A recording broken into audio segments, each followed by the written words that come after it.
Hey everybody, this is Nick Cuenca from thehyperloops.com, and I'm here to show you the budget version of Kylo Ren, Captain Phasma. Kylo Ren, he's scary. 12 health, 1 melee, 2 melee, 2 melee, 1 pace side, 1 disrupt, 1 resource, 1 blank side.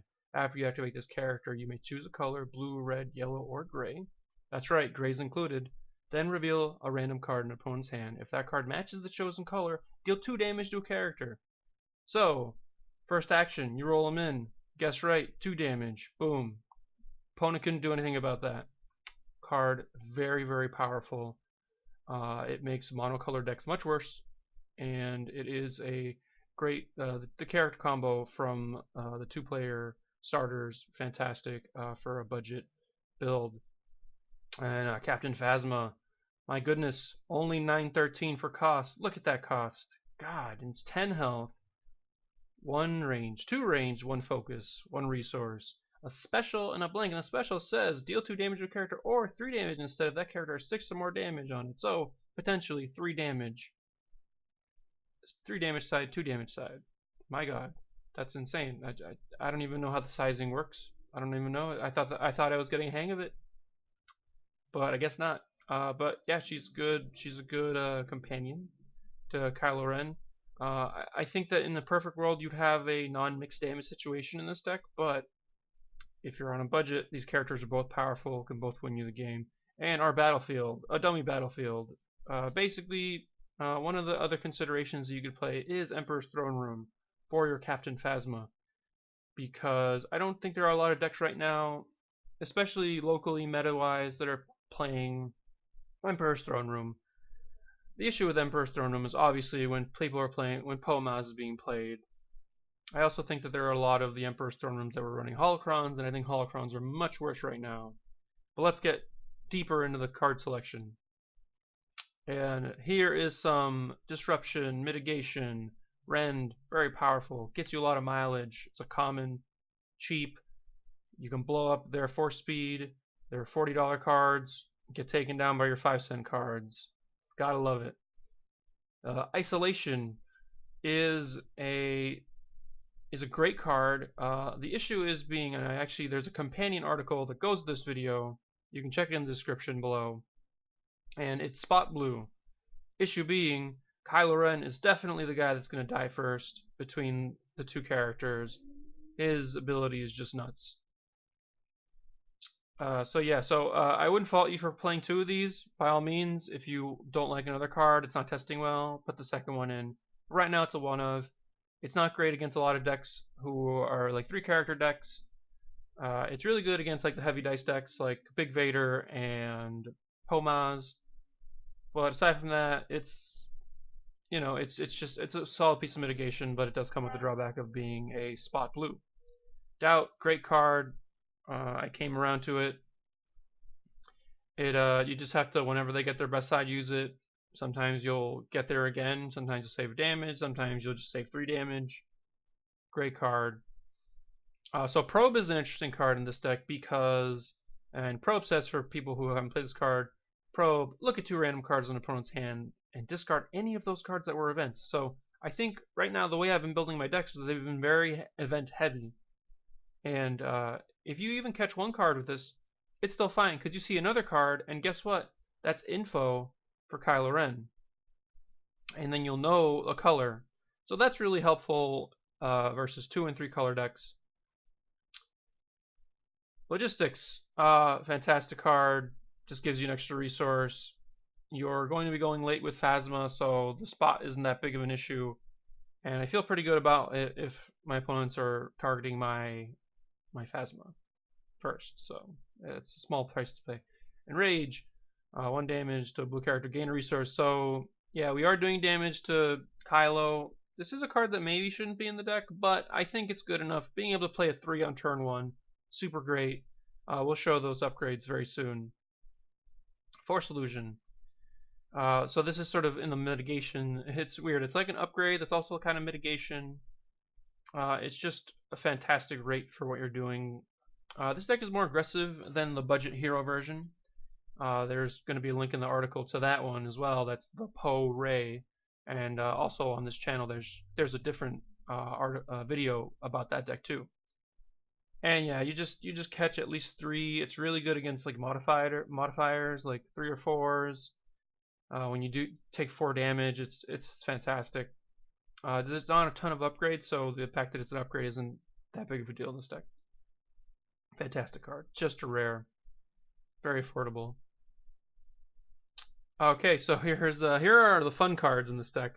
So lightsaber throw is at its best when Kylo's alive, but we'll show the upgrades later. There are some upgrades that you're fine with going to the late game with Phasma, and it is sort of a second action, guaranteed 2 damage. So you're saying to yourself maybe, oh well, I already had melee to do damage, but it just stacks up the damage after you roll in. If you only rolled a 2 or something with Kylo, or if you rolled a 1, your opponent's only expecting 2 damage. This will do 2 more damage, and then will continue on the damage train that you want to be on. And yeah, so this is a card that maybe will want to be something else, but it's been pretty good so far. Your lightsaber, I'll show you the upgrades, and we can talk about that in a second. Tactical Mastery is a late game card for when Phasma is the last character alive. It's sort of your hit and run. You could just play it, roll in your Phasma with a bunch of stuff on it, and yeah, you just want to make sure that is, you don't need that much out of it in order to sneak it in. So if you need a god roll with it, it's probably not worth it. Another way that this is used that a lot of people don't use it is once you roll in, you can roll in naturally and then use this as the reroll, flash reroll. So just use it, reroll, and then just resolve your damage. Boom! It's kind of like a 4 strike, and in that situation, costs you an extra card, but you know 4 strike is nuts. Sorry. All right, it will all be mine. So this is the one of, and I would say that this card is one of because it is so powerful and so conditional that if you ever get it off in a way that's, you want to hit 2 dice pretty much. Once you hit the 2 dice and 4 damage, that's where this card starts getting very, very gross. It's really good when you're going second in these 1v1 situations. At the end of the day, it doesn't require spot. Opponent rolls in, and you're just like, okay, remove 2 your dice, deal you 4, deal you 5. Insane. Yeah, you don't want to play more than 1 because it is super conditional. You just kind of keep it in your hand for the right situation and be like, gotcha. Intimidate. So this card may seem strange as a 2 of, but the thing is that with Kylo, you can, a lot of times in the late game, people will have things like dug-ins, or they'll, pretty much dug-in is the big card, or caution. And as a first action, a lot of times people will claim they'll dug in with Kylo as a first action, and just to prevent the Kylo trigger from going off when they're in the danger zone. Then you can intimidate. It's also great for when you're playing against an opponent with a very scary battlefield, and you don't want to give it to them. You can just let them have the shields. You're going to be down a card, but they didn't get their battlefield, so that's kind of fine. You intimidate. You take the 2 shields off their best character. Most people aren't playing around this card. A lot of people aren't playing it, but I think it gets some good mileage because of Kylo's ability. Here are our blue weapons, and we only have 1 lightsaber pull because of the spot. It's kind of like playing 2 copies of Crossguard lightsaber, which we only really want as a first turn play. That we generally don't want to put a lot of cards on Kylo, but this is great value for Kylo because it gets to do an extra damage, plus it's a die, and later on we can then put a lightsaber on, so it's not the end of the world. So yeah, so so you could go to 2 of this. I think it's a very good card, and then just keep it 1. It's also just kind of like, since we only have 3 weapons total, we don't want to run out of targets to get. But lightsaber is incredible in this deck. Going late with Phasma, you can use Phasma's focus ability to get the 3-for-1 or the 2 unblockable. So it's really good stuff. It really gives you a heavy hitting die. In a situation where you do want to put stuff on Kylo first, it is generally, from a tempo perspective, it is better to put stuff on Kylo because he will generally be the first person you roll in.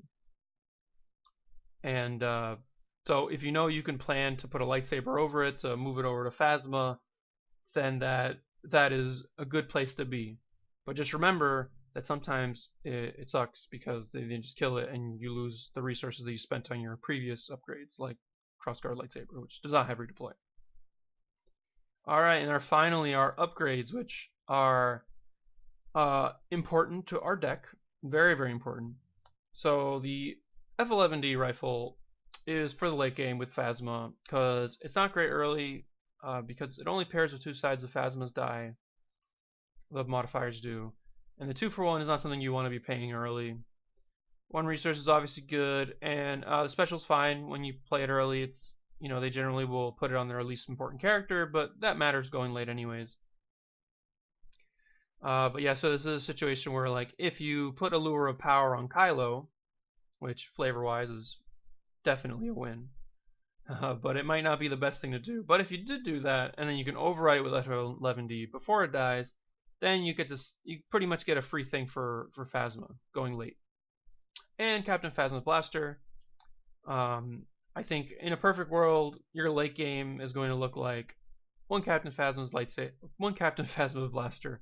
2 lightsabers on her, or just one, and then one of these, or one, and then one of these. So it's you definitely want one of these on Phasma at the end of the game. It just hits really hard. And if for some reason they decided to go for Phasma, it has redeploy. That's just gravy on top of the mashed potatoes. So there you have it, guys. I hope that you enjoyed this video. Please like and subscribe. That's one of the best ways to help support our channel. And check out the accompanying article.